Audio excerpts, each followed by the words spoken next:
Preview. এই ভিডিওରେ ଆପଣମାନଙ୍କ ପାଇଁ ତିନୋଟି ବଡ଼ ଖବର ରହିଛି ଯାହା ସବୁଗୁଡ଼ିକ ବଡ଼ ଇମ୍ପୋର୍ଟାଣ୍ଟ ଅଟେ। ଏବେ କାଳିଆ ଯୋଜନାକୁ ନେଇ ଆସିଲା ଆଉ ଏକ ବଡ଼ ଖବର। ଯଦି ଆପଣଙ୍କର ନାମ କାଳିଆ ଯୋଜନାରେ ଅଛି ତେବେ ଆପଣଙ୍କ ପିଲାମାନଙ୍କୁ ମିଳିବ ଟଙ୍କା। ଏନେଇ ରାଜ୍ୟ ସରକାର ଜାରି କଲେ ବଡ଼ ଘୋଷଣା। ଆସନ୍ତୁ ତିନି ଗୋଟି ଖବର ସମ୍ପୂର୍ଣ୍ଣ ଅପଡେଟ୍ ଜାଣିବା। ତା ପୂର୍ବରୁ ଭିଡ଼ିଓକୁ ଲାଇକ୍ କରନ୍ତୁ। ସବସ୍କ୍ରାଇବ୍ କରିନଥିଲେ ଏବେ ସବସ୍କ୍ରାଇବ୍ କରି ପାଖରେ ଥିବା ଘଣ୍ଟି ଚିହ୍ନକୁ ଦବାଇ ଦିଅନ୍ତୁ। ପ୍ରଥମ ଖବରଟି ଦେଖନ୍ତୁ। ପରିବର୍ଦ୍ଧିତ କାଳିଆ ଛାତ୍ରବୃତ୍ତିକୁ ମୁଖ୍ୟମନ୍ତ୍ରୀଙ୍କ ଅନୁମୋଦନ।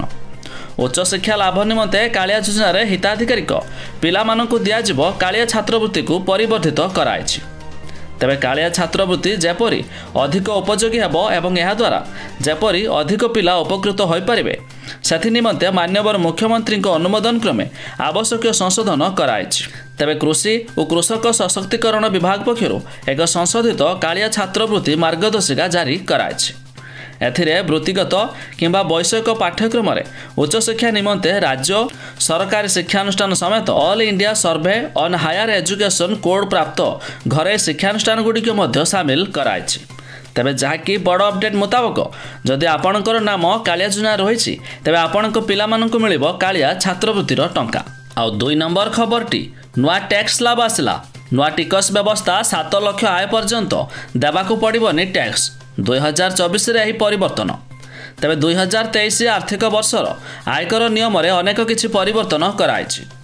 ଅର୍ଥମନ୍ତ୍ରୀ ନିର୍ମଳା ସୀତାରମଣ ଗତ ବଜେଟ୍ 2023ରେ ଏହାକୁ ନେଇ ଘୋଷଣା କରିଥିଲେ। ତେବେ 2024 ମସିହାରେ କର୍ମଚାରୀମାନେ ଦେବାକୁ ଥିବା ଆୟକର ବା ଇନକମ୍ ଟ୍ୟାକ୍ସ ରିଟର୍ଣ୍ଣ ଦାଖଲ ସମୟରେ ଏହା ଆପଣଙ୍କ ଉପରେ ପ୍ରଭାବ ପକାଇପାରେ। ତେବେ ଏହି ବଜେଟ୍ରେ ଦେଶ ଇନକମ୍ ଟ୍ୟାକ୍ସର ଅନେକ ପରିବର୍ତ୍ତନକୁ ପରିଲିଖିତ କରାଯାଇଛି। ଆଉ 3 ନମ୍ବର ଖବରଟି 10 କୋଟି ଆକାଉଣ୍ଟ ହେଲା ନିଷ୍କ୍ରିୟ। ଆପଣଙ୍କ ଖାତା ଅଛି କି ନାହିଁ ଜାଣି ରଖନ୍ତୁ। କେନ୍ଦ୍ର ସରକାର ଦେଶର ଗରିବ ଶ୍ରେଣୀର ଲୋକଙ୍କ ପାଇଁ ବିଭିନ୍ନ ଯୋଜନା ପ୍ରସ୍ତୁତ କରୁଛନ୍ତି। ତେବେ ପ୍ରଧାନମନ୍ତ୍ରୀ ଜନଧନ ଯୋଜନା ହେଉଛି ଏପରି ଏକ ଯୋଜନା ଯାହା ଦୁର୍ବଳ ଅର୍ଥନୈତିକ ଶ୍ରେଣୀର ଲୋକଙ୍କ ପାଇଁ ସ୍ୱତନ୍ତ୍ର ଭାବରେ ପରିକଳ୍ପନା କରାଯାଇଛି। ତେବେ ସଂସଦରେ ପ୍ରଧାନମନ୍ତ୍ରୀ ଜନଧନ ଆକାଉଣ୍ଟ ବିଷୟରେ ଗୁରୁତ୍ୱପୂର୍ଣ୍ଣ ସୂଚନା ପ୍ରଦାନ କରାଯାଇଥିବା ବେଳେ ସରକାର କହିଛନ୍ତି ଏହି ଯୋଜନା ଅଧୀନରେ ସାରା ଦେଶରେ 51 କୋଟିରୁ ଅଧିକ ଆକାଉଣ୍ଟ ଖୋଲାଯାଇଛି, କିନ୍ତୁ ସେଥିମଧ୍ୟରୁ 10 କୋଟିରୁ ଅଧିକ ଆକାଉଣ୍ଟ ଇନ୍ଆକ୍ଟିଭ୍ ରହିଛି।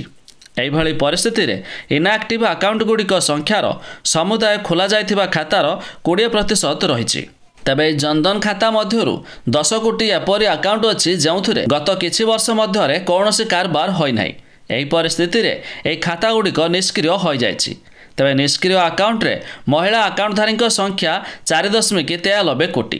ତେବେ ଯଦି ଆପଣ 1 ବର୍ଷ ମଧ୍ୟରେ କୌଣସି କାରବାର ନ କରନ୍ତି ତେବେ ଆପଣଙ୍କର ଜନଧନ ଆକାଉଣ୍ଟ ନିଷ୍କ୍ରିୟ ହୋଇଯିବ।